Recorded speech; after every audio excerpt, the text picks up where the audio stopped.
That's how gradually, you become an engineer of your system and outperform both the markets and all of the people that want to keep being operators. So, that's about it, guys. As I said, I wanted this to be a short presentation to have you all focused. I hope you got some few ideas of what it takes. And again, it's about work ethic. And a lot of you have the work ethic this needs. It's about a shift in the mindset as well, though. This is what mostly, this is the most useful part. So, Richard and everyone, thank you, for your time. And let me know, if you want to comment on something, Richard.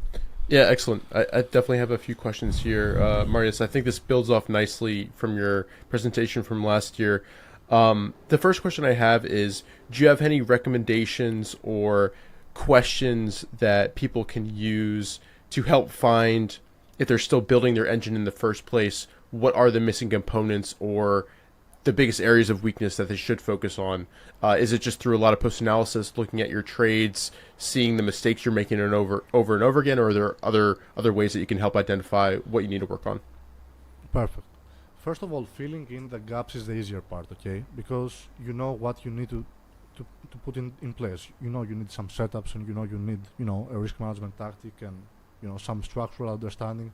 What stocks do I track? Like, this is the easiest part to fill.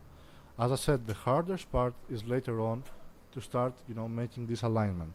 For that, you have to actually, guys, ask questions to yourself. And as I said, spend some philosophical nights thinking about it.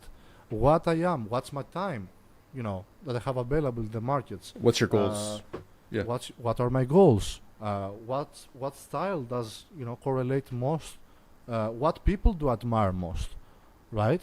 And try to, every part that you put, it's better to come from one source, because then you get more aligned things, right? Than having a ton of different sources. It's way better to have a ton of different sources when you're already kind of an engineer of your system, because then you can filter, right?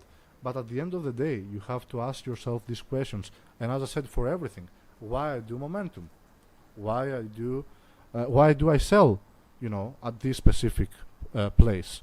What does, market research shows? Are all the principles that I follow within the system true to my selling system or my entry criteria? So you have to break it down. It's not easy to answer this in in 1 minute or two. Start breaking down all the parts and many parts of your foundation and ask a simple, why I do that? Is it because I found